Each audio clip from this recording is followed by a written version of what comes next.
Thank you for joining us for today's FDD media call. My name is Joe Doherty. I'm Senior Director of Communications here at the Foundation for Defense of Democracies, a nonpartisan research institute focused on national security and foreign policy.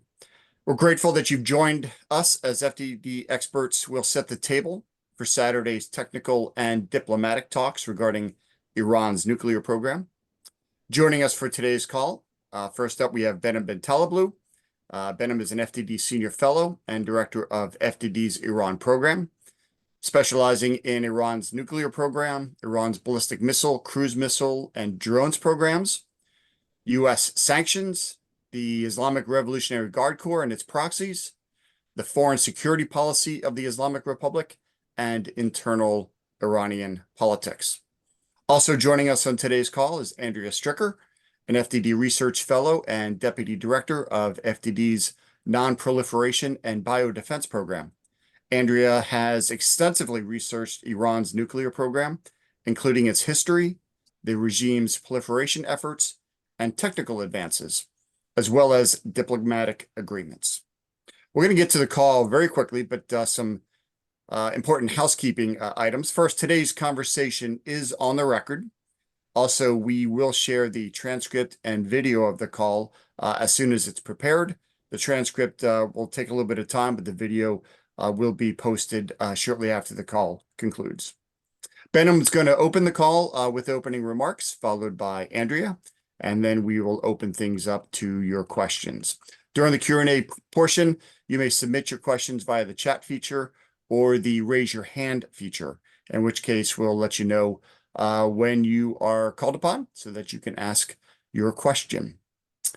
Thanks for your patience. Benham, thanks for getting us started here.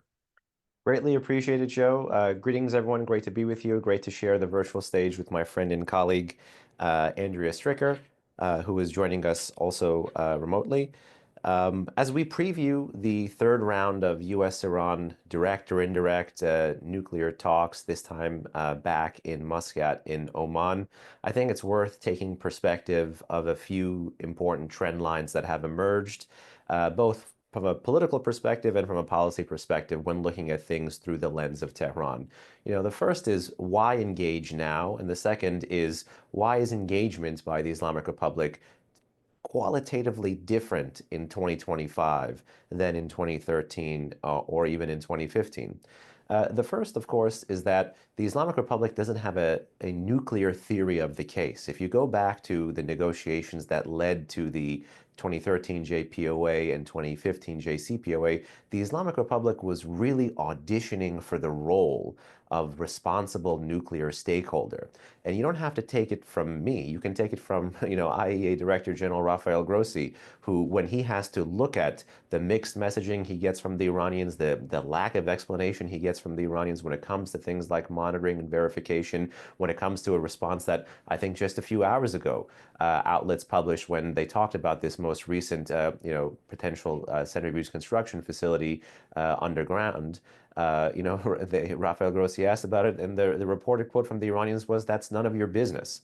So the sheer change in the Iranian nuclear discourse is very important to note, but that is also important because unlike in 2013 and 2015, where the Islamic Republic desperately engaged to fight off these sanctions and to earn or gain economic relief, there is much more of a security angle to why the Islamic Republic is engaging today. It is not disconnected from the wars of the post-October 7 Middle East, particularly the two direct exchanges in April and in October between the Iranians and the Israelis. So I would say the first reason these talks are continuing is because there is a security imperative for Tehran. The foremost element of Tehran's diplomatic strategy today is not to earn sanctions relief or to buy time, but those are secondary or tertiary reasons. The foremost strategy is to use direct engagement with the United States as a literal human shield against an Israeli preemptive attack against Iran's nuclear and or military installations. They believe so long as Washington is talking, Jerusalem is not shooting. And through that prism, everything else flows. Their ability to rebuild their proxies in the region, their ability to potentially stabilize but not solve some of their economic issues. You saw the sudden appreciation of the Iranian rial on the free market exchange rates relative to the US dollar. I think the regime has learned, actually, a lot of the experiences about negotiating with America and seeing different American presidents deal with the political and policy challenge of things like sanctions relief. So I think they're looking to simply improve the economy on the margins. If they can get something like the 2013 or 2015 deal that allows them a couple more formalized connections back into the international economy, back into the dollar-driven economy, then they'll take it. But they've learned to limp along under max pressure 1.0. And under max pressure 2.0, they're looking to blunt the securitization of the crisis. And because the regime is playing a very high-risk, high-reward game right now by putting all of its eggs in the nuclear basket, it is trying to actually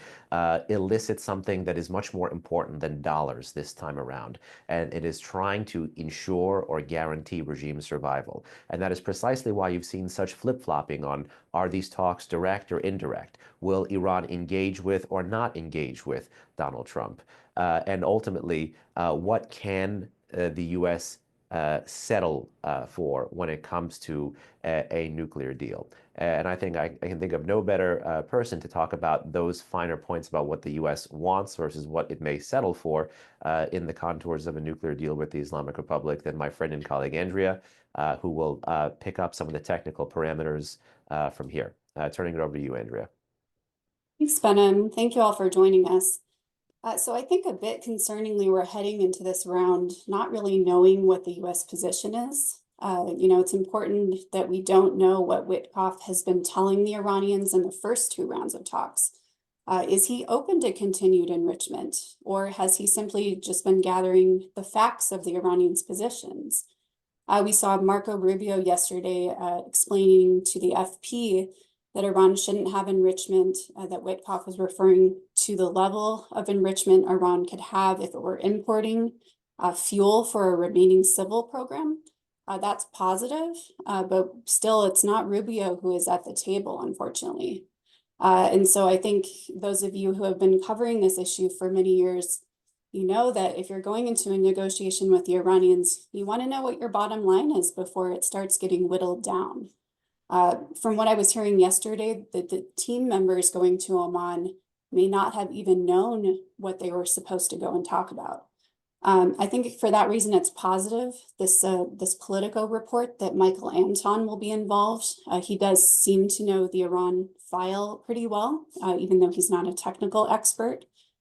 But I think another key point is a Trump agreement that provides for continued Iranian enrichment. I think it would be really tough for it to survive politically. The reaction from his allies against continued enrichment was so swift that he may not be able to push through something like that. So if we have an agreement that allows enrichment, it would be, I think, some kind of an interim deal that he is somehow able to sell as better than the 2013 joint plan of action that preceded the 2015 deal. And had some kind of a cap on Iran's enrichment level and stockpile. But still, I think it's going to be tough because he did set out, and so many of his advisors echoed this dismantlement position.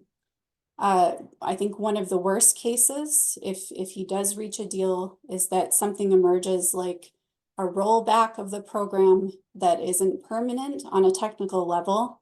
Iran may say that it's permanent, but in effect, it would retain all its enrichment infrastructure to wait out the Trump administration and bust out of the restrictions.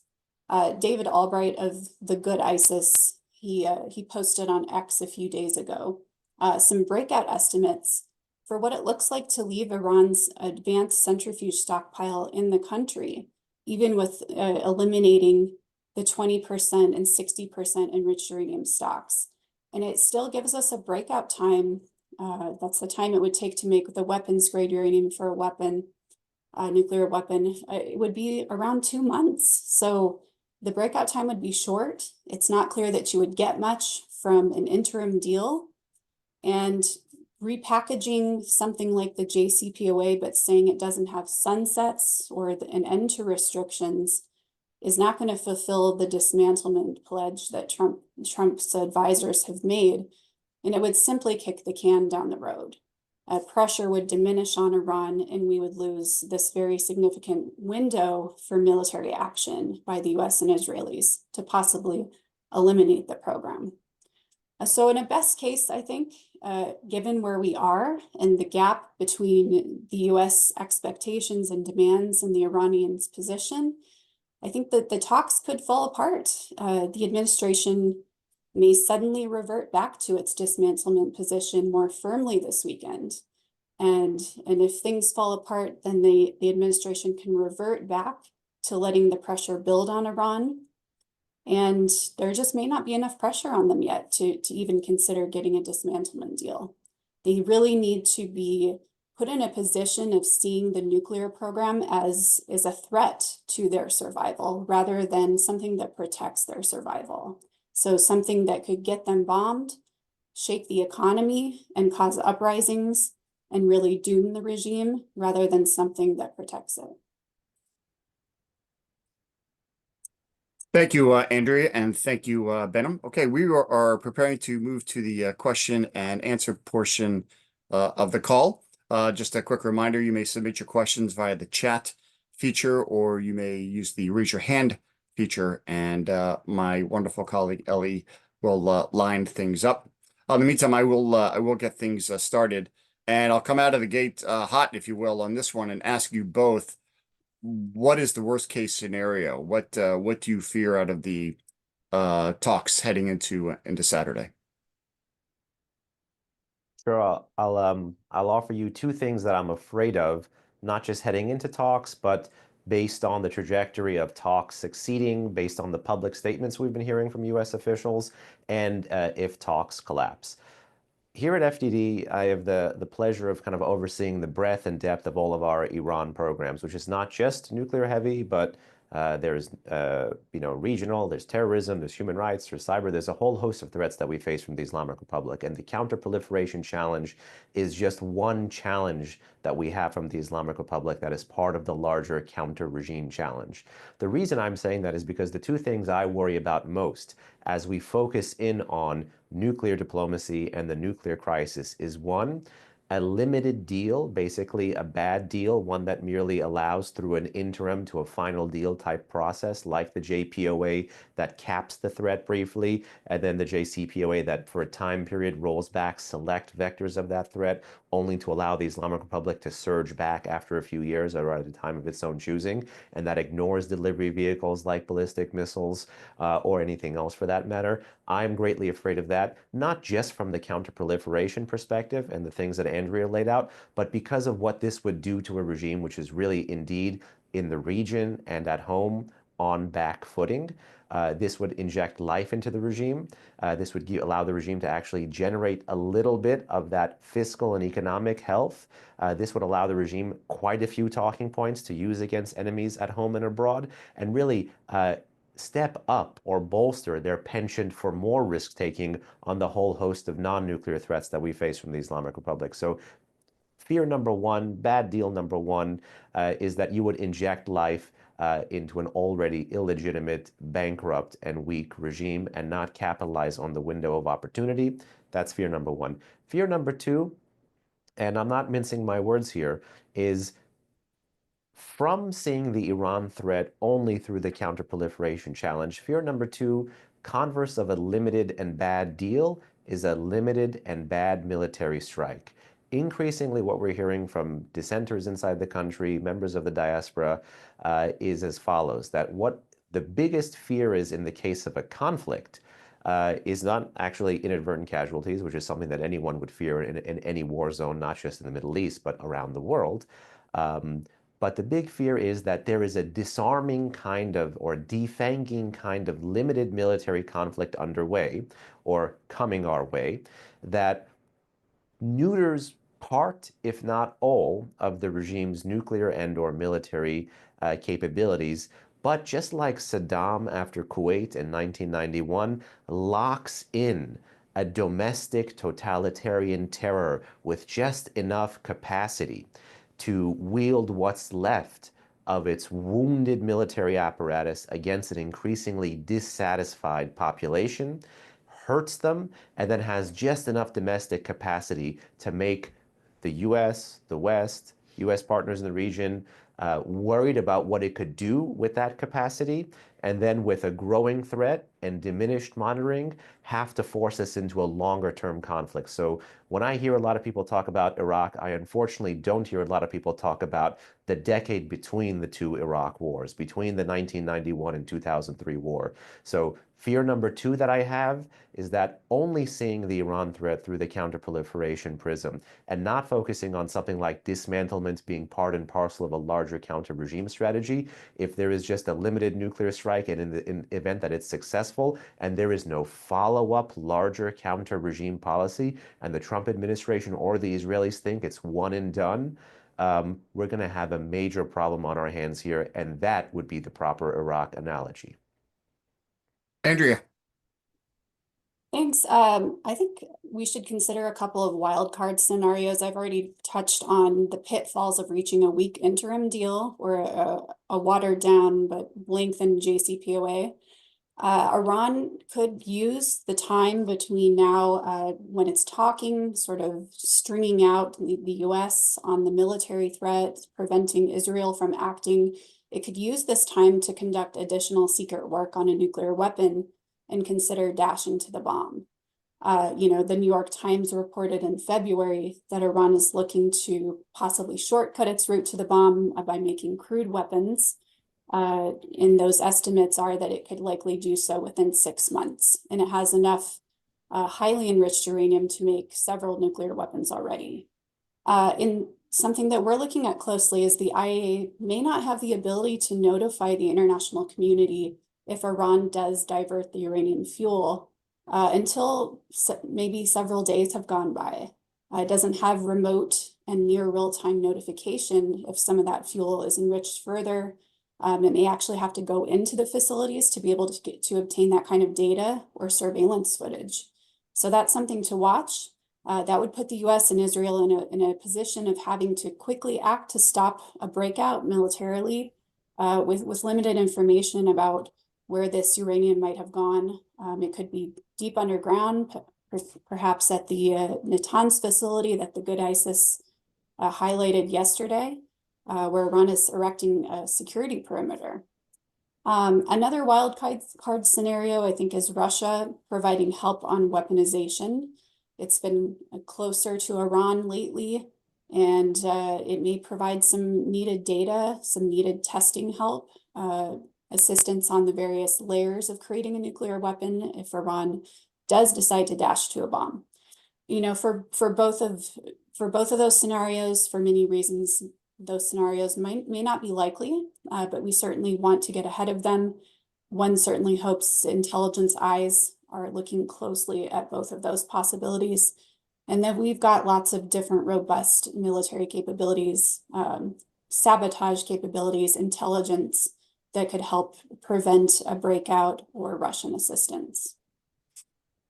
Thanks to you both. One of the things I hope you get to in a few minutes is the pressure that the White House might be under and how it could affect this weekend's talks due to what's happening in Ukraine. So the White House has Ukraine going on plus Iran. So we'll get to that in a second. But we do have a question from Todd Prince at Radio Free Europe. Todd, over to you. Thank you for joining us today.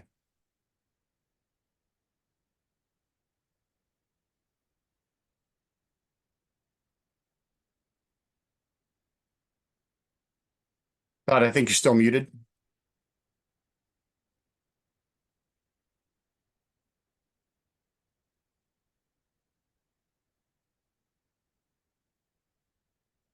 Sorry, sorry. There you go. There we go. Yeah, sorry. Thanks, No, my question was just addressed on Russia by Andrea. Oh, excellent. So you're good to go. Todd, a point that I think you will find of interest here and others on the call, Andrea and Benham, is Iran's European strategy. Wonder if you can go into that a little bit. Sure. Just very briefly on Europe, but Todd, you're all clear with Russia and Andrea. I don't want to jump in. Yes. Okay, great. You may have seen, speaking of Russia, before the round in Rome, before round two, Iran's foreign minister Arakchi went to Moscow. There was a couple of very high-level meetings over there. And then on the back end, he went to Tehran, back home. And then prior to round three, being in Muscat, Arakchi has gone to Beijing, the capital in China, for more high-level engagement there. And in each place, there's been a lot of commentary, not by, hawkish Americans, but from Iranians themselves, talking about this thing, this newfound kind of building block of the anti-American order, this Russia, China, Iran dynamic. Sometimes it's called an axis, sometimes it's called a partnership, whatever term you choose to use. The Iranians are clearly counting on the anti-American elements of the P5+1, which, by the way, is not the negotiating vehicle being used today, to really be their lawyers in the international system. I think there is a lot of close, high-level diplomatic and political coordination. And then there's also the status dividend that the Islamic Republic gets from trying to not be seen as the junior partner, but a mid-level partner to those two other powers who have their own sets of geopolitical issues with the West and Washington in particular. So look for the status and security dividends of tightening Russia, Iran, China, Iran, military and political, and even, as Andrea potentially mentioned, as a wild card, nuclear ties, and how they may make themselves manifest in a deal here. Remember in the previous deal when in the JCPOA, the Russians had to take away the spent fuel. The Russians have a totally separate non-JCPOA related contract for Bushehr. The Russians had a role in the Fordo redesign following the JCPOA. So look for the Iranians to try to find the Russians to shoe themselves in to any kind of diplomatic process here. And then I would also note towards the E3, the Iranians always love when there's a transatlantic tiff or a transatlantic row. And what the Iranians rightly worry about is that halfway through the Biden administration, the E3 moved to the right of the U.S. on Iran, whether it was the number of human rights sanctions following the domestic crackdown after the Women Life Freedom movement, the ferocity with which they moved to counter the Iran-Russia drone nexus, particularly post-Ukraine invasion, as well as even on the nuclear file at the Board of Governors being to their right. And there's quite a bit of reporting about all of that. And now that the 2025 is being made to be a legal and political year of decision on the Iranian nuclear crisis because of Snapback, Iran's foreign minister just today tweeted that he would be willing to engage in diplomacy with the E3. So even though the Iranians have totally carved out separate channels, they have put pieces in place to basically have a baseline P5 consensus where if they can offer each one of these actors, the E3, the Americans, the Russians, the Chinese, something, I think that would all translate to, if there is an interim deal, as Andrea has worried about, that may translate to trying to move the P5 to kick the can down the road when it comes to that same legal and political forcing function. And that is to get them to delay Snapback, potentially through a least common denominator kind of Security Council resolution, which by every single actor would be framed as buying time for diplomacy. So I'm watching kind of right now Iran's a la carte nuclear diplomacy happen in real time. So it's not just Muscat, but the things all around the Muscat channel. Sorry, that was long. That's okay, Ben. And we do have another question from Amr Mathani at AP. He was curious if the panelists here, of your thoughts on how much impact that President Trump, who hasn't been able to fulfill his promises of quickly to end the wars in Ukraine and Gaza, could be vulnerable to embracing a less than good deal for the sake of being able to say it has scored a big foreign policy deal. I think, I talked about at the top how it is a real risk that Trump could be pushed to negotiate something like an interim deal that would leave Iran's breakout capability intact. Short timeline to the bomb. We have to remember that Iran only needs a few hundred advanced centrifuges at a secret site to be able to ratchet back up within a couple of months to the uranium stockpiles that it has now. And unless you're dismantling all of that infrastructure, the equipment, the stockpiles permanently, then you're not really getting much. And I really think that the president's allies on the Hill in particular will not let that slide. We've seen the opposition come out pretty fiercely against a non-dismantlement deal. You know, Congress may even want to use its review powers under ANARA to try to block a deal like that. So I think it depends on how the president would be able to sell a deal like that. And, you know, personally, it's my hope that people who have been covering the Iran issue for many years would circle the wagons and try to stop that. Benham? I have a slightly counterintuitive take because the logic of the question is essentially trying to see a national security issue and a diplomatic agreement through the lens of a domestic political victory. I think what's increasingly clear and what was forgotten between the decertification of the JCPOA, October 2017, and the leaving of the JCPOA, May 2018, was that President Trump didn't like the optics of having to continuously waive sanctions as required by INARA as well as the JCPOA itself. He didn't like having to issue those certifications that Iran was, quote unquote, in compliance, that Iran was, it was worth giving sanctions relief to the Islamic Republic. And that's, I think, has a certain political weight on its own. The president may want to benefit from the rally effect of a political win, of a diplomatic agreement with the Islamic Republic, but the president may soon understand that that will be followed by a host of diplomatic losses in terms of the optics and in terms of the politics of having to continuously waive sanctions that even President Obama may not have waived, that President Obama actually helped sign into law. Admittedly, these were congressional sanctions, but President Obama used them effectively to get the JCPOA. And the optics of that for him may not be particularly good. And also, just to push away from the table, once the Iranians begin to you know, take the win, as it were, the president may respond. And the win here is that the Iranians would have been able to, if the deal that Andrea is talking about ends up getting achieved, like an interim deal or a JCPOA type deal, the Iranians would have the talking point that they forced the same person who left the deal many years later, after them resisting maximum pressure, into an equal or worse deal. And that would be a very powerful talking point and a feather in the cap of the world's foremost state sponsor of terrorism that would be allowed to retain much of its nuclear program. And the lack of a political win that talking point would generate would, I think, shake the Trump administration. So long as the administration is aware of these political, not roadblocks, but political costs it'll have to pay for a bad deal on the back end, I don't see them rushing to ink one. But we'll have to wait and see, because this is, after all, a term two, and a term two is always about legacy, be it at home or abroad. Amr, thanks for that great question. FDD recently released a report talking about the complete dismantlement of the Iranian nuclear program. Can you talk a little bit about that? And what is an Iran model for dismantlement? How does it compare to previous cases where countries disarmed their nuclear weapons? I'll open that up to both of you. Sure. So our report it's on FDD's website. It's by Behnam, myself, and Ord Kitri.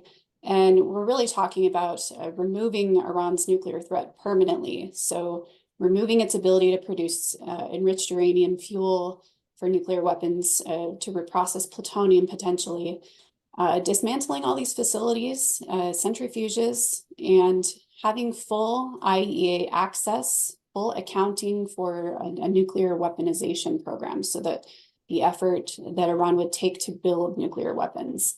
And in addition, removal of the missile delivery program, particularly the missiles that would carry nuclear weapons. And we know this is a very maximalist position, but we want to set standards for the administration, since so often they tend to get watered down.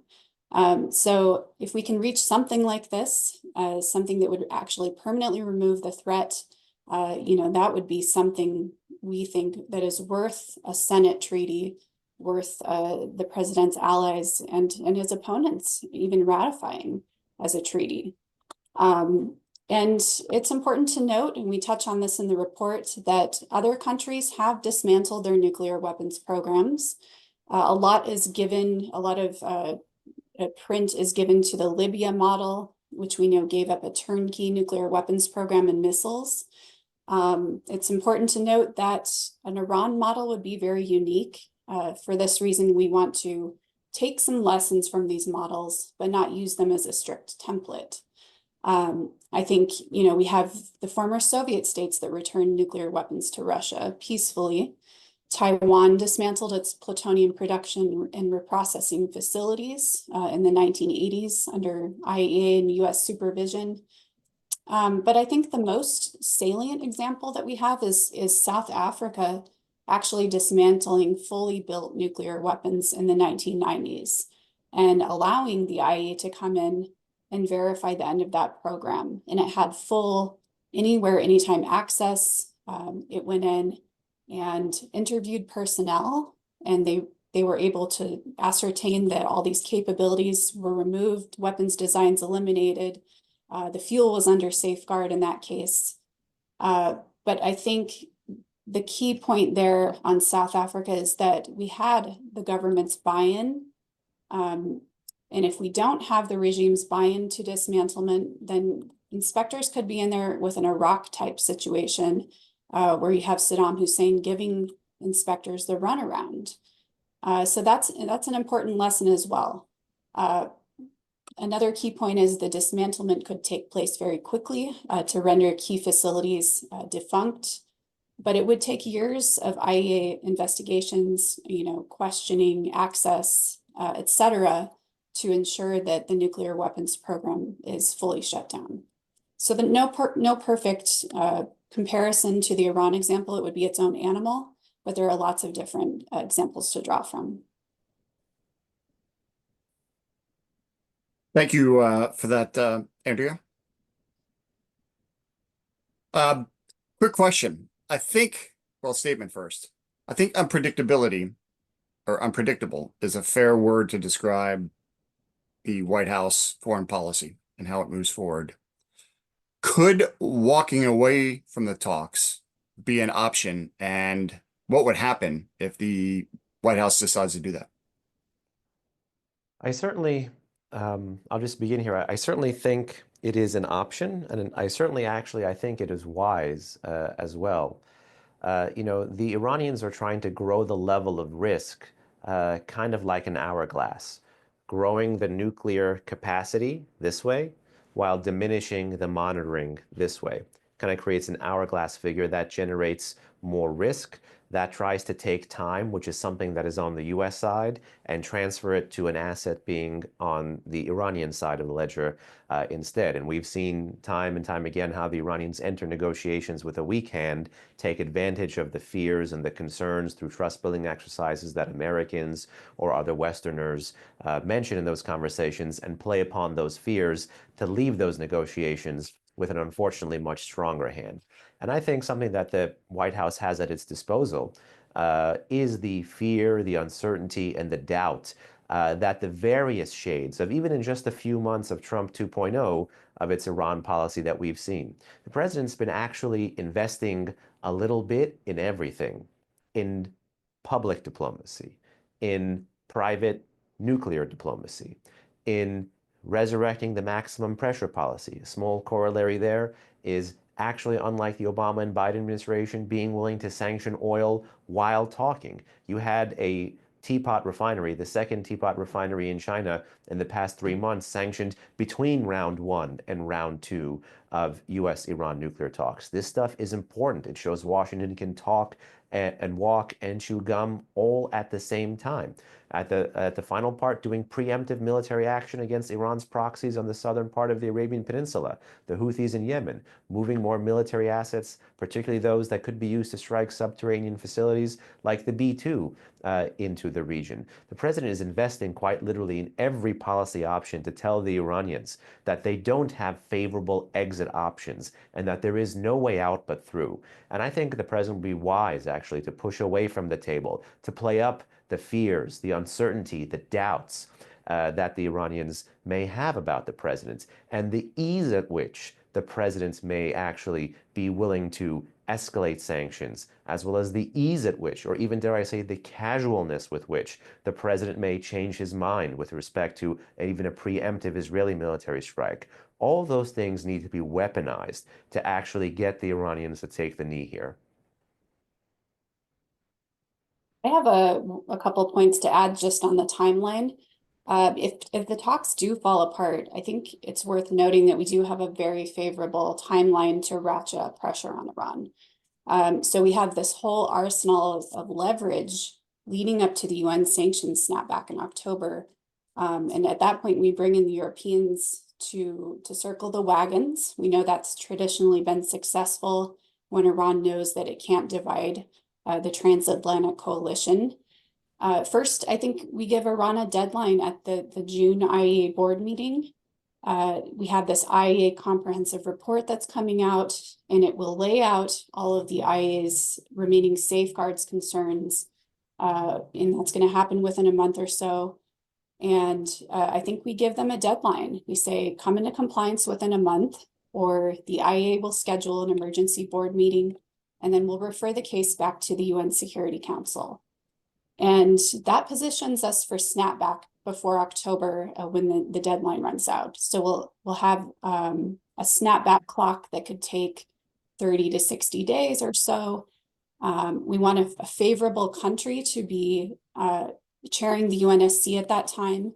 So that would put us with a window for August or September. In August, it's Panama. And in September, it's South Korea that will be helming the UNSC. And they could put that on the agenda. In the meantime, as Benham has mentioned, we need to be continuing to roll out these Iran sanctions packages around every week and a half or so. That would really fill the gaps that the Biden administration had left with their failure to meaningfully pressure Iran over 4 years. And we need to see more military assets going into the region. Continuation of what President Trump has done already, and seeing statements from both Trump and the Israelis to use force, that they might consider using force, that the time is getting short. And then we may be in a far stronger place by the fall, and we could see Iran coming back with better, newer offers, looking something more like dismantlement. Todd, I'll get to you with your question in a moment. I do have two other questions I want to get to real quick. Andrea and Benham, I know you don't talk people, you talk policy, but we do have an interesting angle in this one. What is your assessment of Witkoff's performance so far, and how do you think the next talk will go?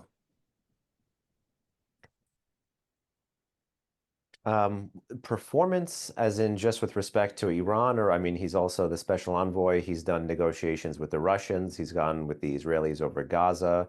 But with respect to Iran, I think, one reason he is in this position, and it's not an aberration for the president to negotiate diplomatic agreements going around the Secretary of State or the traditional foreign policy bureaucracy. You saw that's exactly how the détente conversations with the Chinese happened in '72 with Nixon and Kissinger, with Kissinger doing the secret diplomacy both to end Vietnam and also to go to China to prep the Nixon trip to China. It's not odd to have a special envoy have really the trust of the president, because he's loyal to the president, to really try to get a diplomatic agreement. The question really is, to what end? And that really, I want to circle back to what Andrea mentioned earlier. We don't know to what end Witkoff has been negotiating with the Islamic Republic. And until we really know that end state, it's really going to be hard to judge, both politically, the quality of the diplomatic footwork there. I certainly, at least from someone with an acute historical interest, have some issues with some of the commentary that he's put out about other conflict areas, such as Russia, Ukraine, for example. But I think we would be wise to see how they try to manage or merge ways, means, and ends. And that's a criticism of the foreign policy establishment under this administration more broadly. There are some end states articulated, but there's not one clear one articulated. And until we have one clear one, we can't really give a judgment call just yet as to how well or how poorly he's done, especially just because it's only been 2 rounds. That's just my take. Very good. Todd, over to you for your question. Thank you. Yeah, it's kind of a little bit of a follow-up on that previous one. Just in what ways could ongoing U.S. negotiations with Russia over Ukraine and U.S. negotiations with Iran influence each other in light of Russia's ties to Iran and Witkoff's role in both dialogues? The White House press releases following Witkoff's meetings with Putin have said that the two have discussed the gamut of issues, Ukraine and the Middle East and so on. I have a view, but Andrea, don't let me monopolize. You go ahead first, and I'll. No, go ahead. I think there was just some concern that I had heard, behind closed doors, that they were trying to link the two negotiations. Maybe Russia was urging Iran to sort of draw it out and try to link a solution to both. So I'm not sure if that's still the case, but yeah, Benham, feel free to go ahead.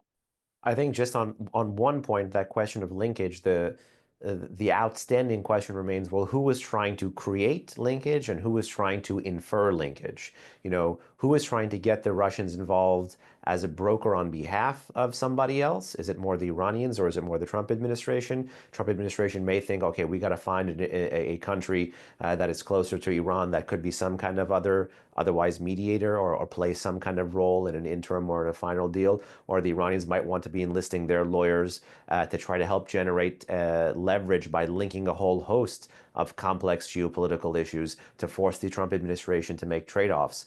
The one thing I would be worried about, beyond replicating the mistake, which I think right now the countries that would see that as a mistake would be the E3, France, Germany, and the UK, of incorporating the Russians into the nuclear negotiating framework with the Iranians. I mean, make no mistake, that was something that started in 2006 with the P5+1 and the Term 2 Bush administration going for that framework. But Europe very much is still a post-February 2022 Europe. While the administration may be looking to get a ceasefire vis-a-vis Russia and Ukraine, I think it would be a mistake to think that you can get a ceasefire in Russia, Ukraine, and to also at the same time generate meaningful, necessary, and permanent concessions from Russia's partner just to its south, the Islamic Republic of Iran. I think, if anything, if you try to overlink these two theaters, you may try to end up prematurely imposing a ceasefire on Ukraine and Russia, and merely only hope that that generates enough goodwill to divorce Russia and Iran and get Russia to be your agent, whereas in reality, it may be Iran's principal. And you may end up inadvertently freeing up Russia's defense industrial base to bolster the Iranians. You may end up facilitating that which Andrea feared, which is, potential nuclear transfer, knowledge or material from the Russians to the Iranians that would allow the Iranians actually an even stronger hand and allow the Russians to use the Iranians to tie down America in negotiations in the Middle East and get the focus off of Eurasia. There's a whole host of costs and consequences with overlinking these theaters. And at the heart of it is, well, the Russians are quite keen to play every side. Thank you, Benham and Andrea. We've got time for one more question. Caitlin McFall asks, you mentioned the timeline of snapbacks and referring the case back to the UN Security Council. Given the lineup for the presidency in late summer, then into the fall, are you concerned waiting until June is too late to prompt the UNSC to enforce snapback? Yeah, ideally, we would have already reached a resolution at the IAEA in March. I think that's a pitfall of the administration not having the personnel in place, not having an IAEA ambassador in its seat. So if we are in a position now where we're teeing up the ultimatum for snapback in June, I think we're still okay because we have, I guess, just a 30-day window that they could actually skip over the first 30 or so days of snapback, where there's a whole deliberative process looking at whether the situation could be rectified. But you could actually move to put the sanctions back into place within 30 days or so.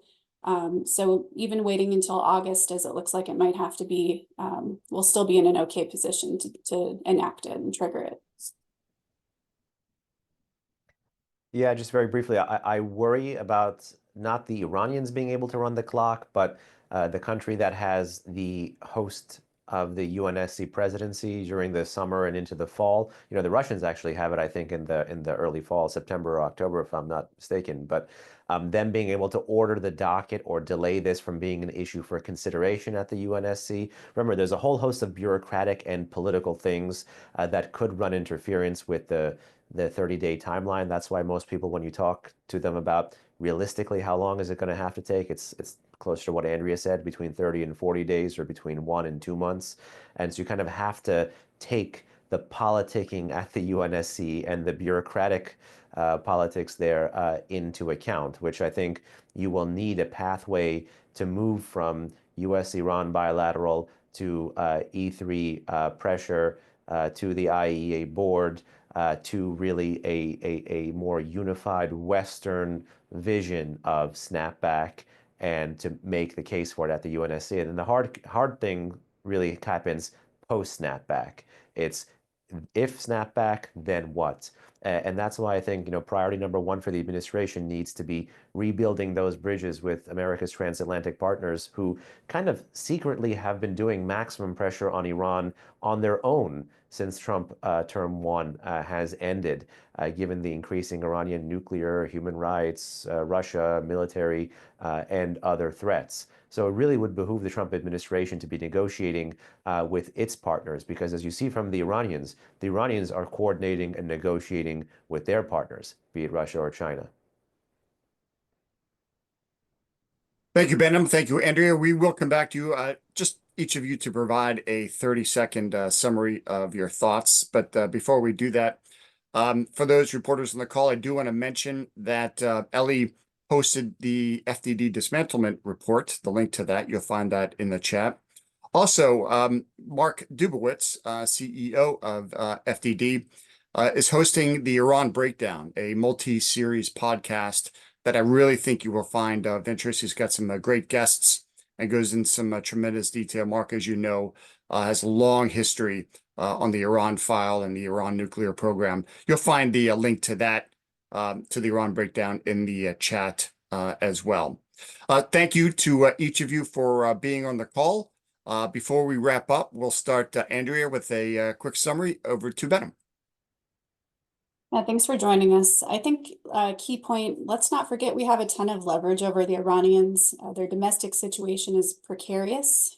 They have water shortages, inflation, currency depreciation, domestic unrest. So we need to harness what's possible for dismantlement as we tighten this pressure. So we don't want to reach an interim deal that would weaken that pressure before we see what's possible.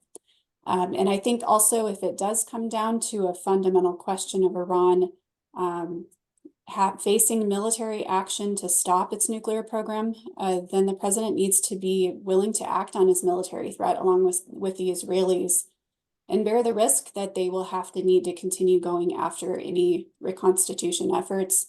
This could be a historical window to prevent the Islamic Republic from going nuclear, and I think we can't miss it if it's available. Thanks, Andrea. Thanks, Andrea. Allow me to just echo the same note to you all today. We appreciate you joining us for this call. We, like all of you, will be watching very patiently what happens very early Saturday morning, keeping up with things Oman time, despite being East Coast in Washington, to make sure we can get you the latest breaking news there. But I would say keep your eyes on the Islamic Republic's ability to walk and chew gum at the same time. The ability to actually grow the program while engaging in these talks, the ability of the regime to use one track of talks, be it political, to gain leverage on the technical, or vice versa. And really the Islamic Republic's increasing a la carte nuclear diplomacy, bilateral with America, then of course the anti-American sides of the P5, the Russians and the Chinese, and increasingly or potentially now with the E3.